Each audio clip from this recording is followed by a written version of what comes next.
Selamat pagi semuanya, teman-teman kelas 3B Keuangan dan juga Ibu Ima.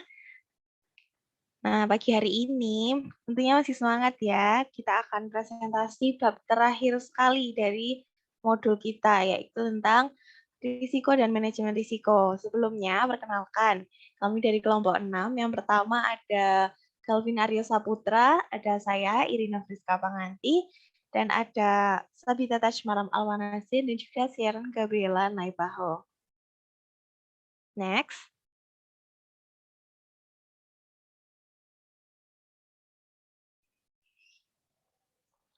Nah, bab yang akan kita bahas yaitu risiko dan manajemen risiko. Saya persilahkan untuk Saudara Galvin Aryo Saputra untuk menyampaikan presentasinya. Baik. Pendahuluan. Risiko adalah konsep yang sangat luas dan jangkauannya telah berkembang dalam waktu belakangan ini. Risiko berkaitan dengan situasi di mana kejadian buruk dapat terjadi. Kesungguhan komitmen untuk proyek dan luasnya keterlibatan personel senior dan berbagai pemangku kepentingan tinggi membuat lebih sulit untuk mengakui dan menghindari risiko. Dalam analisis risiko, perlu sekali memperhatikan dan mengidentifikasi risiko yang masuk akal, guna mengurangi efek potensialnya. Peristiwa dapat memiliki konsekuensi yang menguntungkan maupun tidak menguntungkan. Seperti contohnya, proyek konstruksi mungkin akan mengalami cuaca baik ataupun buruk. Analisis risiko harus membantu untuk menghindari efek buruk dan bersiap untuk menghadapinya ketika terjadi. Next.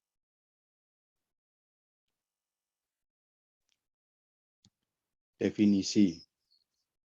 Analisis risiko mendefinisikan berbagai istilah berkaitan dengan risiko, termasuk berikut ini. Yang pertama, risiko, yaitu peluang terjadinya sesuatu yang akan berdampak pada tujuan. Kedua, bahaya, yaitu sumber potensi bahaya. Ketiga, konsekuensi, yaitu hasil dari suatu peristiwa dalam bentuk kerugian, keuntungan, atau cedera. Yang keempat, kemungkinan, yaitu deskripsi kualitatif dan probabilitas atau frekuensinya. Next. Manajemen risiko. Manajemen risiko melibatkan pengakuan risiko sebagai penciptaan peran dan tanggung jawab dalam kaitannya dengan risiko. Analisis dampak risiko dilakukan dengan identifikasi risiko yang dikenal sebagai daftar risiko. Kemudian menganalisisnya, mempertimbangkan signifikasinya, dan bagaimana mereka dapat diatasi. Dalam menetapkan peran dan tanggung jawab, prinsip umum manajer adalah wewenang anggaran atas suatu kondisi yang memiliki tanggung jawab untuk risikonya. Ini karena otoritas anggaran diperlukan guna mengambil langkah-langkah yang diperlukan untuk mengatasi setiap masalah terkait risiko. Saran ahli yang berpengalaman juga mungkin diperlukan, sehubungan dengan fungsi teknis dan bahaya khusus. Untuk tujuan ini dapat membuat peran penilaian risiko seluruh perusahaan yang mengkhususkan dalam memahami jenis risiko yang terjadi dalam bisnis.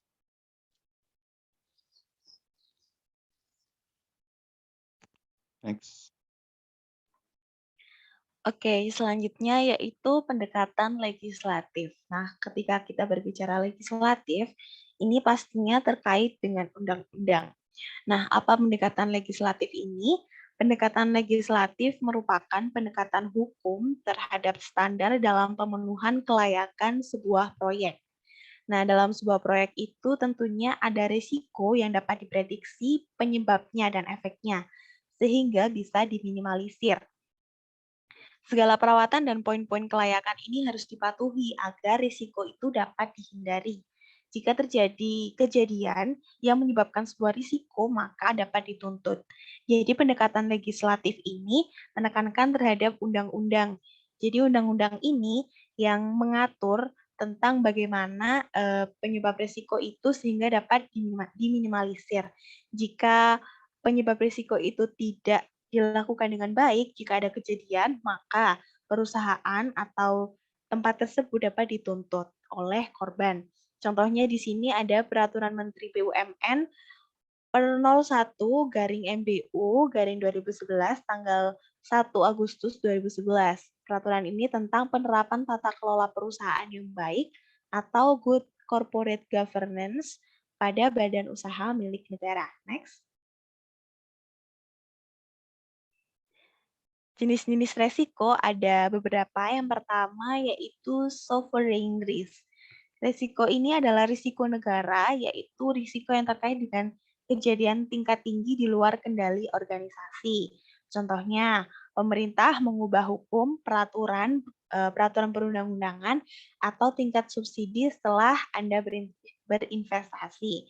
Yang kedua yaitu perubahan sentimen politik, dan yang ketiga yaitu perang dan damai. Next. Yang kedua yaitu solution risk. Nah, kalau kita berbicara tentang masalah, pastinya ada solusi. Tapi dalam jenis risiko solution risk ini, solusi itu yang diharapkan seharusnya akan mengubah keadaan menjadi lebih baik, tetapi solusi ini ternyata tidak bekerja atau tidak berfungsi. Jadi ini dinamakan solution risk. Next.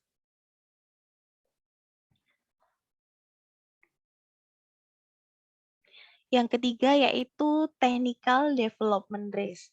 Technical development risk ini yaitu risiko terhadap teknis pekerjaan, apalagi yang melibatkan perangkat lunak atau yang menggabungkan dua atau lebih sistem. Jadi technical development risk ini lebih berisiko karena teknik yang digunakan itu menggabungkan beberapa sistem atau lebih dan atau melibatkan perangkat lunak. Jadi risikonya lebih tinggi. Next.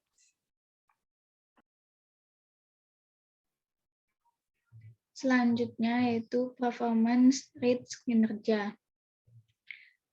Performance risk itu kinerja yang dihasilkan dari pengembangan mungkin terbukti tidak memuaskan, aspek produksi atau dukungan dari suatu pengembangan mungkin terbukti tidak memuaskan, atau perkembangan baru dapat menyalip konsep asli.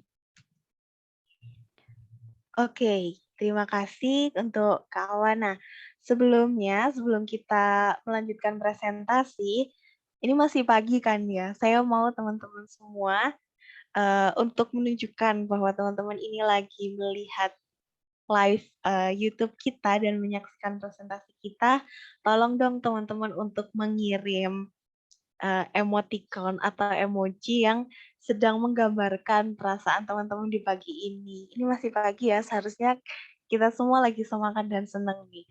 Tapi coba dong kirim emoticon atau emoji yang menggambarkan perasaan teman-teman pagi ini. Mungkin lagi sedih atau lagi apa. Coba ya, saya beri waktu 1 menit untuk teman-teman sebagai tanda kehadiran gitu. Saya tunggu ya.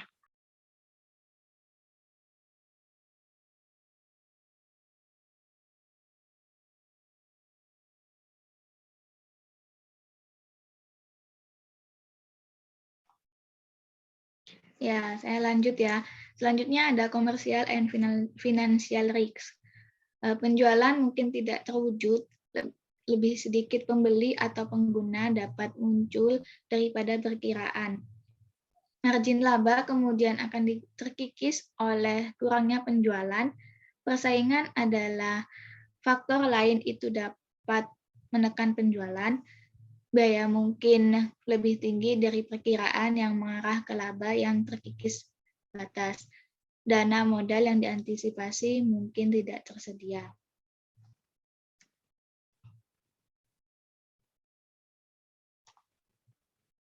Yang selanjutnya ada administrasi risk.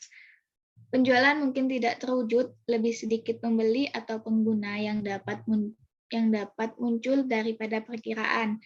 Kemudian akan terkikis oleh kurangnya penjualan. Persaingan adalah faktor lain dapat menekan penjualan. Biaya mungkin lebih tinggi dari persaingan. Biaya mungkin lebih tinggi dari perkiraan yang mengarah ke laba yang terkikis terbatas. Dana modal yang diantisipasi mungkin tidak tersedia.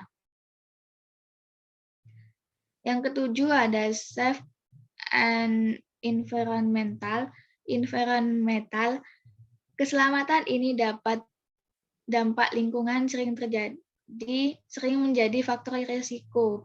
Peraturan dan prosedur ekstensif yang berkaitan dengan keselamatan dan perlindungan lingkungan biasanya ditentukan untuk setiap industri atau pekerjaan yang berbahaya, dan peraturan yang relevan baru harus diidentifikasi dan diikuti.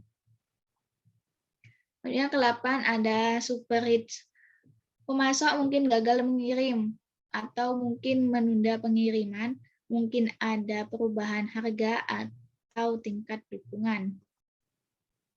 Yang ke-9 ada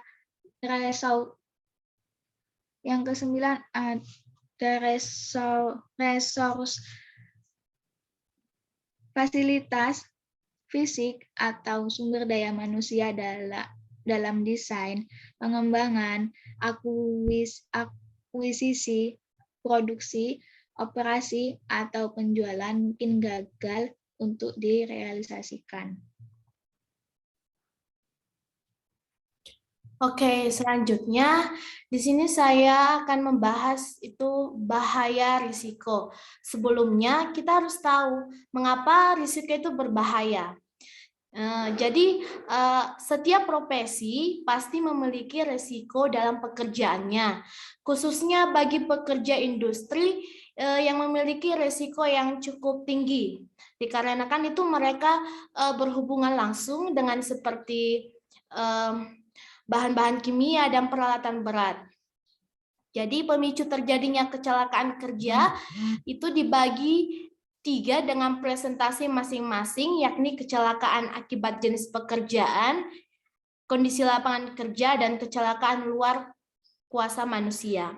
Nah, setelah mengetahui mengapa risiko itu berbahaya, kita harus tahu itu apa itu bahaya risiko.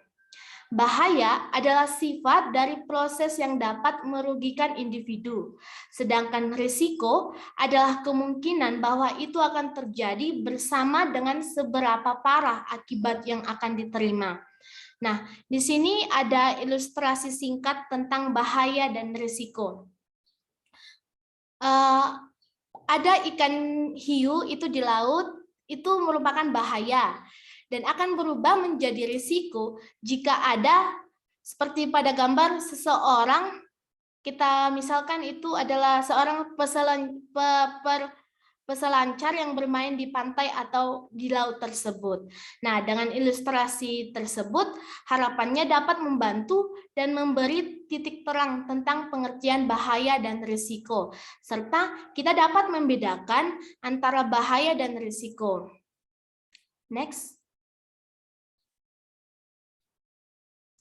Analisis bahaya.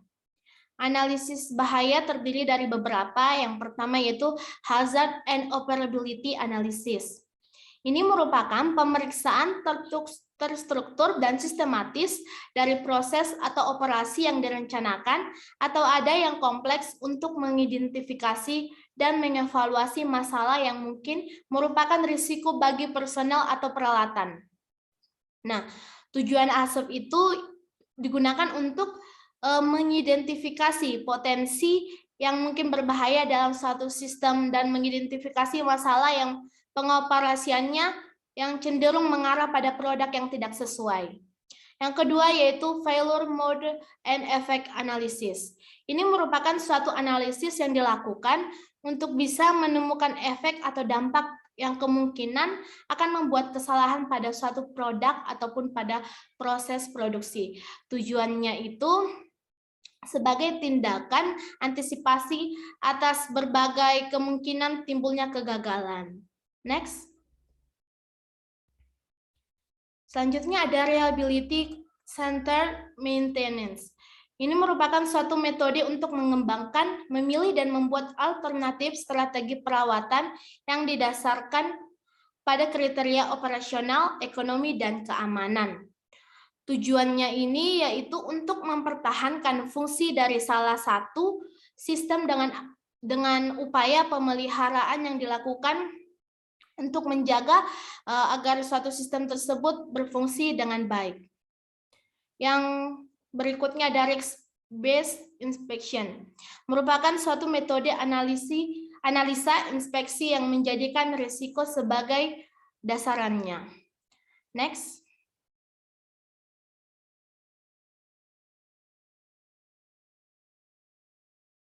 Selanjutnya yaitu konsekuensi atau akibat. Nah, apa itu konsekuensi atau akibat? Akibat merupakan risiko atau hukuman yang harus diterima karena suatu kecerobohan maupun setiap kegiatan yang dilakukan. Di sini ada berikut ya beberapa akibat dari risiko. Yang pertama yaitu kehilangan bisnis di tingkat kecil atau besar, yang kedua tanggung jawab hukum dan biaya, yang ketiga kehilangan reputasi, yang keempat kehilangan produksi, yang kelima kegagalan proyek, yang keenam penundaan proyek atau biaya tambahan, dan yang ketujuh hilangnya nyawa. Next. Nah, di sini ada mitigasi risiko. Mitigasi risiko adalah tindakan terencana dan berkelanjutan yang dilakukan oleh pemilik risiko agar bisa mengurangi dampak dari suatu kejadian yang berpotensi atau telah merugikan dan membahayakan pemilik risiko. Next. Sebelumnya, kita harus tahu apa itu tujuan mitigasi risiko. Tujuannya itu yang pertama mengurangi risiko, mengantisipasi risiko potensial yang dapat merugikan kegiatan organisasi, dan yang ketiga yaitu melindungi organisasi dari kejadian yang tak terduga. Di sini ada 4 strategi mitigasi risiko. Yang pertama yaitu hindari, kedua kurangi, ketiga berbagi dengan pihak ketiga, dan kelima ada terima. Di sini saya akan menjelaskannya satu persatu. Yang pertama yaitu hindari. Hindari itu maksudnya strategi mitigasi risiko yang tujuannya untuk menghilangkan ancaman yang timbul atau melindungi proyek dari dampak yang tidak ditimbulkan. Contohnya adalah apabila diketahui akan ada pekerjaan proyek di luar ruangan, maka untuk sementara waktu dapat kita hindari yang tidak diinginkan, seperti itu. Yang kedua yaitu kurangi. Kurangi maksudnya di situ adalah kita harus sudah tahu dampak dari sesuatu yang kita lakukan, kita harus tahulah untuk mengurangi atau membatasi sesuatu yang kita lakukan. Selanjutnya itu berbagi dengan pihak ketiga. Maksudnya di sini kita harus bisa berbagi dengan pihak ketiga ketika ada masalah atau risiko, kita berbagi dengan pihak ketiga mencari solusinya bagaimana untuk jalan keluar. Yang terakhir yaitu terima atau accept. Itu merupakan strategi respon terhadap risiko, di mana risiko adalah menerima apabila memang risiko itu terjadi. Next.